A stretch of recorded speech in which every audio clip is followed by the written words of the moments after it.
بسم اللہ الرحمن الرحیم۔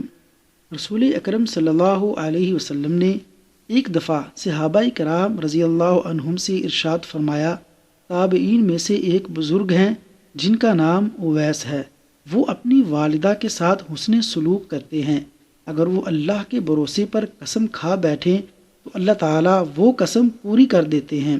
انہیں سفید داغ یعنی برز تھا، اگر تمہاری ان سے ملاقات ہو تو تم ان سے گزارش کرو کہ وہ تمہارے لیے دعائے مغفرت کریں۔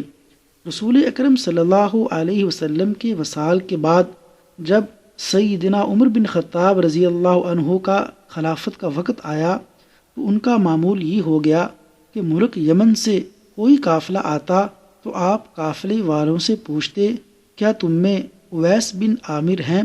مورخین کے مطابق 23 ہجری میں سیدنا عمر بن خطاب رضی اللہ عنہ نے حج کے موقع پر اویس بن عامر رحمہ اللہ کو تلاش کرایا۔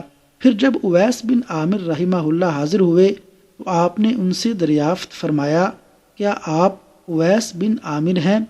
اویس بن عامر: جی ہاں، مجھے اویس بن عامر کہتے ہیں۔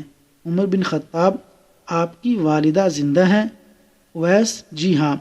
عمر بن خطاب رضی اللہ عنہ نے فرمایا، میں نے نبی کریم صلی اللہ علیہ وسلم کو ارشاد فرماتے ہوئے سنا ہے، یمن کی امدادی فوج کے ساتھ تمہارے پاس اویس بن عامر نامی ایک شخص آئے گا، وہ قبیلہ مراد سے ہے جو قبیلہ کرن کی شاخ ہے۔ اس کے بدن پر برس کا نشان تھا جو صحیح ہو گیا، البتہ درہم کے برابر ابھی بھی باقی ہے۔ وہ اپنی ماں کے ساتھ حسن سلوک کرتا ہے، اگر وہ اللہ کے بھروسے پر قسم کھا بیٹھے تو اللہ تعالیٰ اس کی قسم پوری فرما دیتے ہیں۔ اگر تم ان سے اپنی مغفرت کی دعا کرا سکو تو ضرور کرانا۔ یہ حدیث بیان کر کے سیدنا عمر بن خطاب رضی اللہ عنہ نے اویس کرنی سے اپنے لیے دعائے مغفرت کی درخواست کی، چنانچہ انہوں نے دعا کی۔ سیدنا عمر بن خطاب رضی اللہ عنہ نے دریافت فرمایا، حج کے بعد کہاں جانے کا ارادہ ہے؟